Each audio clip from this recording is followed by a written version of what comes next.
गाँव हुआ करता था। उस गांव में ज्यादा लोग नहीं रहते थे। उस गांव में एक गर्भवती विधवा औरत रहती थी। उस औरत का नाम कमला था। कमला अपने घर में अकेली रहती थी। उसके पति की सारी जायदाद उसके नाम हो गई थी, पर सभी गांव वाले उस औरत को मनहूस औरत समझा करते थे और सभी उससे नफरत किया करते थे। एक बार कमला राशन की दुकान पर खाने का सामान खरीदने जाती है। भैया जी, जरा 1 किलो दाल चावल देना। अरे हाय हाय हाय हाय हाय हाय! अरे मनहूस औरत, मेरी दुकान में अपशुगन करवाने आ गई क्या? हैं? चल जा यहाँ से, मैं कुछ नहीं देने वाला हूँ तुझे। भाग भाग यहाँ से, चल जा निकल। भैया जी, ऐसा मत कहिए, मैं गर्भवती हूँ, मुझे खाने की बहुत जरूरत है, मुझे खाना दे दीजिए। दुकानदार कमला को वहां से धक्के मारकर भगा देता है।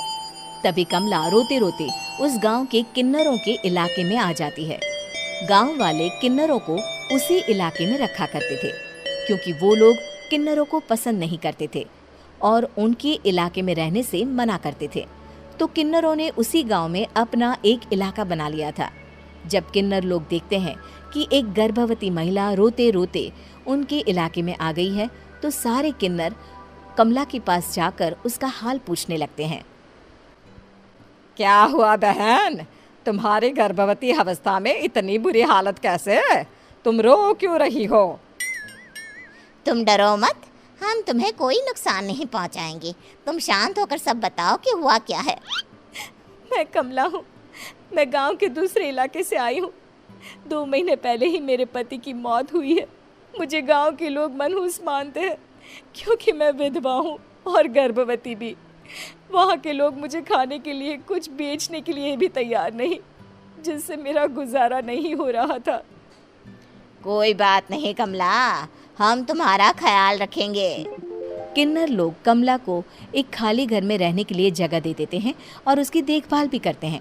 कुछ ही महीने बाद कमला अपने बच्चे को जन्म देती है, पर अफसोस, कमला बच्चे को जन्म देते ही अपनी जान गंवा देती है। जब सब किन्नर बच्चे को देखते हैं तो बहुत खुश हो जाते हैं, क्योंकि वो बच्चा भी किन्नर ही था। कमला ने एक किन्नर बच्चे को जन्म दिया था। अब इस बच्चे की देखभाल कौन करेगा? हम तो इस बच्चे को गांव के दूसरे इलाके में भी नहीं भेज सकते।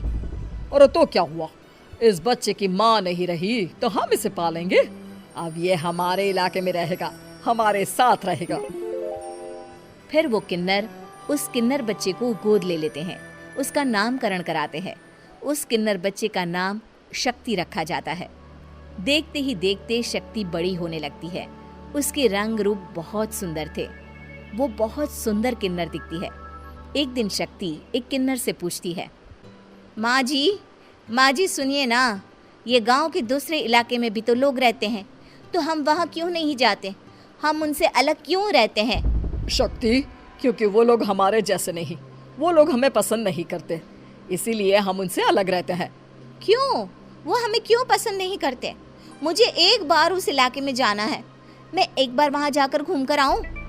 शक्ति, खबरदार, जो तू उस इलाके में कभी भी गई तो अपनी जान नहीं गंवाना चाहती तो उस इलाके में कभी कदम भी नहीं रखेगी, समझी? इतना कहकर वो किन्नर वहाँ से चली जाती है। शक्ति उस किन्नर की बात सुनकर बहुत रोती है। माँ जी, ऐसा कैसे कह सकती हैं?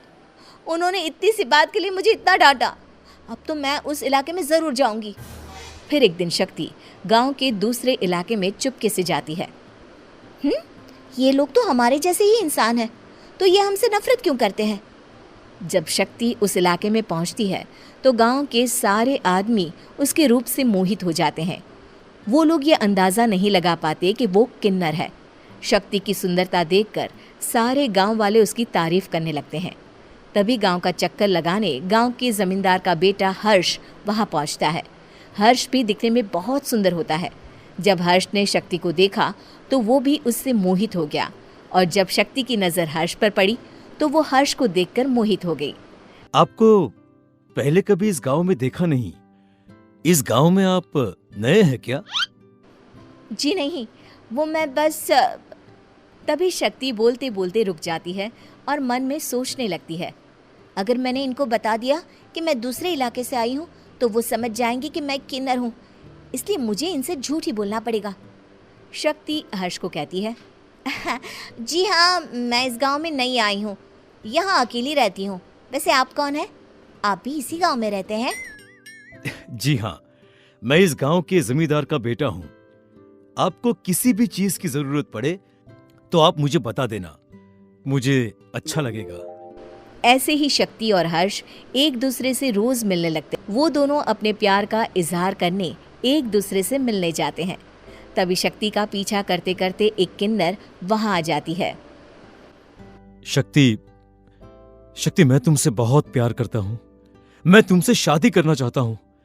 क्या तुम मुझसे शादी करोगी? हाँ हर्ष, मैं तुमसे शादी करूँगी, पर मैं तुमको अपने बारे में एक सच्चाई बताना चाहती हूँ जो मैंने तुमसे छुपा कर रखी है। तभी उनके बीच में ही वो किन्नर आ जाती है। शक्ति, तेरी हिम्मत कैसे हुई ऐसा करने की? वो किन्नर शक्ति को खींचकर गांव के जमींदार के पास ले जाती है। हर्ष भी वहां शक्ति को बचाने के लिए पहुंच जाता है। जमींदार शक्ति और हर्ष के प्यार के बारे में सुनकर गुस्से में आ जाता है और शक्ति को गांव के बाहर निकालने की सजा देता है। शक्ति ये बात सहन नहीं कर पाती और कुएं में कूदकर अपनी जान दे देती है। जमींदार हर्ष की शादी गांव की एक लड़की से करवा देता है, पर हर्ष इस शादी से खुश नहीं होता। शक्ति अपना बदला लेने के लिए मरने के बाद किन्नर चुड़ैल बन जाती है। अब मैं इन गाँव वालों को नहीं छोड़ूंगी, अब इनसे मैं अपने प्यार का बदला लूंगी। किन्नर चुड़ैल गांव वालों को परेशान करना शुरू कर देती है। एक बार वो रात को गांव के खेतों में पहुंच जाती है और वहां आग लगा देती है। सारी फसल जल के राख हो जाती है। जब एक आदमी रात को उठकर देखता है कि खेत में आग लग गई है तो वो वहां पहुंच जाता है। वो देखता है कि खेतों के बीचों बीच एक किन्नर चुड़ैल खड़ी है और वहां खड़े होकर ताली बजा रही है। गांव वाला किन्नर चुड़ैल को देखकर बेहोश हो जाता है। जब सुबह उस आदमी को होश आता है तो वो सीधा जमींदार के पास जाता है। अरे जमींदार साहब, अरे वो किन्नर चुड़ैल ने मेरी सारी फसल जला दी। अब मैं क्या करूंगा? क्या होगा मेरा? जमींदार चुड़ैल किन्नर का नाम सुनते ही सब कुछ समझ जाता है। अब वो बहुत डर जाता है। उसी रात को जब जमींदार डर के मारे अपने कमरे में सो नहीं पाता, तभी वहां अचानक से किन्नर चुड़ैल आ जाती है। किन्नर चुड़ैल जोर जोर से जमींदार के आगे खड़ी होकर हंसने लगती है और ताली बजाने लगती है। जमींदार उस डरावनी किन्नर चुड़ैल को देखकर बहुत डर जाता है। तूने मेरे साथ बहुत बुरा किया, अब मैं तुझे जान से मार दूंगी। नहीं नहीं नहीं नहीं नहीं, मुझे माफ कर दो, मुझे मत मारो। मैं कभी ऐसा दोबारा नहीं करूंगा। अब तुम जो बोलोगी वही मैं करूंगा। ठीक है, मैं चाहती हूँ कि किन्नर इलाका गांव के इलाके से जुड़े और गांव का कोई भी आदमी किन्नर समाज से द्वेष ना करे, उससे नफरत ना करे, नहीं तो मैं सारे गांव को मार दूंगी। और तुम गांव में एक नया कानून बनाओ कि अगर किसी ने भी किन्नर समाज को हानि पहुंचाने की कोशिश भी करी या इनसे भेदभाव करने की भी कोशिश करी तो उनको कड़ी से कड़ी सजा मिलेगी। हाँ हाँ हाँ हाँ, मैं ऐसा ही करूंगा। तुम जो बोलोगी वो मैं करूंगा, पर मुझे जाने दो प्लीज। तब वो किन्नर चुड़ैल वहां से चली जाती है। गांव का जमींदार किन्नर चुड़ैल का कहा मानते हुए दोनों इलाकों को एक कर देता है और नया कानून भी लागू कर देता है। तब से वहां किन्नर समाज और बाकी गांव वाले शांतिपूर्वक रहने लगते हैं।